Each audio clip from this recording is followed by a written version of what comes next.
यीशु मसीह के पास एक अमीर लड़का आता है और यीशु मसीह को आकर कहता है, मैं अनंत जीवन पाने के लिए प्रभु जी क्या करूं? तो यीशु मसीह ने कहा, क्या तू व्यवस्था नहीं पढ़ता? तुम्हें नहीं पता? तुम परमेश्वर के वचन को नहीं जानते? तो उसने उसने कहा, यीशु ने कहा, आज्ञाओं को मान तो तुम्हें अनंत जीवन मिलेगा। तो उसने फिर कहा, कौन कौन सी? तो यीशु मसीह ने 2 4 5 बोलकर बता दी।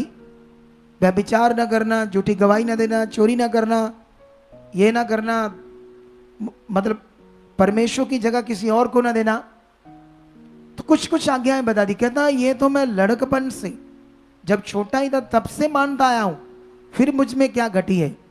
तो यीशु मसीह ने कहा, हां एक घटी है, जा अपना सब कुछ बेच दे और कंगालों को बांट दे और तू मेरे पीछे आ जा।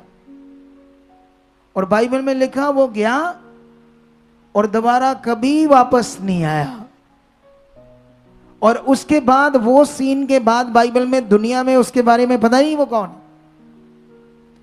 अगर वो बेच देता और यीशु के पीछे चला जाता, आज मूसा, एलिया, पतरस, पौलस, अलीशा, इनसे पहले उसका नाम शायद आता।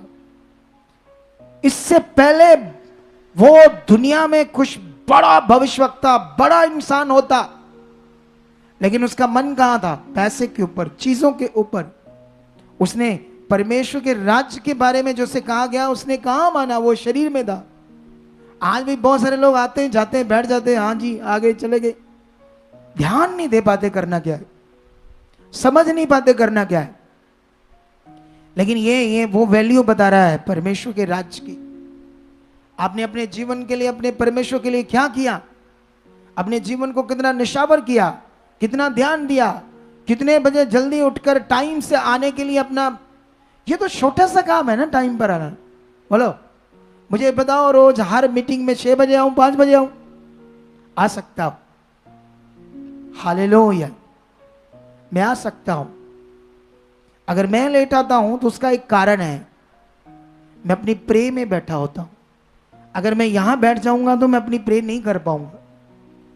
मैं, क्योंकि यहां जब म्यूजिशियन चल रहा है तो कई चीजें हो रही है। सुबह सुबह ये 2 घंटे लगाते हैं ये म्यूजिशियन बैलेंस करने के लिए। टक टक, हेलो हेलो, चिक चिक, हेलो माइक, चिक चिक, ऐसे बातें करते रहते 2 घंटे। आप समझते हो? तो उस बीच मुझे एक एकांत चाहिए, एक ऐसा मॉल चाहिए शांतिपूर्वक। लेकिन याद रखो, आप टाइम से आ सकते हो उसकी हजूरी में। हालेलुया, क्योंकि मुझे कुछ सुबह सुबह चीजें करनी होती है परमेश्वर के साथ, आपके लिए बेस्ट चीजें। आई होप तुम्हें समझ आ रही है। और साथ में मुझे इनका बैलेंस भी चेक करना है। वहां बैठकर बताना है नहीं कितना तबला चाहिए, कितना। ये मुझे परमेश्वर ने ब्लेस किया है, मैं ही इन्हें सुबह सुबह बताता हूं, ये चीज ऐसे है, वॉइस ऐसे, अभी अच्छी नहीं हुई, यहां से ये करो, या शार्प कम है, बेस कम है, क्या है, वो सारी चीजें थोड़ा थोड़ा। तो अभी ये छोटा सा काम है, टाइम से आना, अपना घर बार बेचकर सब कुछ परमेश्वर के लिए देना, उसके भवन के लिए देना। ये तो तुम्हारे लिए बहुत बड़ा विषय है। तुम जिंदगी भर कभी सोच भी नहीं सकते कि मैं ऐसा करूंगा, और ना ही कभी तुम्हारे दिमाग में आएगा। लेकिन ऐसे करने की बात है, ये वचन से ऐसा करने की बात है। हालेलुया। शायद आने वाले दिनों में चंद लोग करें, ऐसी चीज भी करें, ये भी तुम्हें सुनने मिलेगा।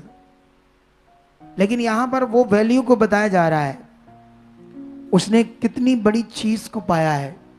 अगर वो आदमी अपना सब कुछ बेचकर, कंगालों को बांटकर परमेश्वर के पीछे, प्रभु के पीछे चलता, तो पता नहीं 10 मुर्दे जिंदा हुए होते उसके द्वारा, पता नहीं कितने अंधों की आंखें खुलती, पता नहीं वो कितने बड़े बड़े काम, और उसको हवा में उड़ाकर लेकर जाता परमेश्वर, कैसे कैसे काम लेता परमेश्वर। लेकिन क्या हुआ उसके साथ? क्या उसका धन दौलत काम आया? नहीं आया ना, कुछ छोटी सी जिंदगी जीकर चला गया। तो ये विषय था वो बात का। 47 ने लिखा, फिर स्वर्ग का राज्य उस बड़े जाल के समान है जो समुद्र में डाला गया और हर प्रकार की मछलियों को समेट लाया। और जब जाल भर गया तो मछुआरों ने उसको किनारे पर खींच लाए और बैठकर अच्छी अच्छी तो बर्तनों में इकट्ठा की और नकम्मी नकम्मी फेंक दी। जगत के अंत में ऐसा ही होगा। स्वर्गदूत आकर दुष्टों को धर्मियों से अलग करेंगे और उन्हें आग के कुंड में डालेंगे जहां रोना और दांत पीसना होगा। और ये स्वर्ग के राज्य क्या भी बड़ी शिक्षा है। समझाऊंगा तो लंबी हो जाएगी, लेकिन शॉर्ट में इसका मीनिंग तो बता दिया। स्वर्ग का राज्य एक जाल है। जाल का उदाहरण देकर यीशु मसीह ने समझाया। उसमें जब मछलियां आई छोटी बड़ी, तो अच्छी अच्छी मछलियों को तो रख लिया और नकम्मी को फेंक दिया गया। ऐसे ही लिखा, जगत के अंत में स्वर्गदूत आकर दुष्टों को धर्मियों से अलग करेंगे और दुष्ट आधर्मी कुकर्मी, जैसे आज बहुत सारे यीशु मसीह ने ऐसे वचन क्यों दिया था कि तुम मेरे नाम से दुष्ट आत्माओं को निकालोगे, मेरे नाम से भविष्यवाणियां करोगे, लोगों पर हाथ रख कर कहोगे हमने लोगों को चंगा किया है प्रभु तेरे नाम से, लेकिन मैं तुम सबको बोलूंगा मैं तुम्हें नहीं जानता, हे कुकर्म करने वालों मेरे पास से चले जाओ। ये यीशु मसीह ने आत्मा में आने वाले दिनों में, ये जो युग चल रहा है इसमें कैसे कैसे सेवक होंगे, ये प्रोफेसी की उनके लिए।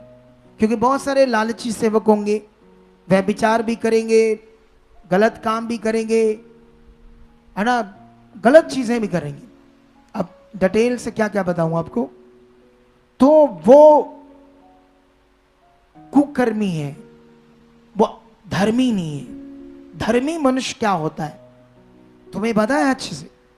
अगर तुम्हें यह पता नहीं धर्मी का जीवन क्या है, तुम्हें अच्छे से पता नहीं, तो तुम कैसे उसको जीने का ध्यान दोगे? बोलो। जैसे आपके पैसे हैं, सोना है, आपको पता है इसकी कीमत क्या है, तो आप उसे संभालते हो। अगर आपको पता धर्मी जीवन की कीमत क्या है परमेश्वर के सामने, तुम उसे संभालोगे, ध्यान दोगे। अगर तुम्हें यह पता नहीं है तो फिर कैसे ध्यान दोगे? कुछ भी करोगे, कैसा भी करोगे। इसीलिए प्रोफेसी की यीशु मसीह ने इस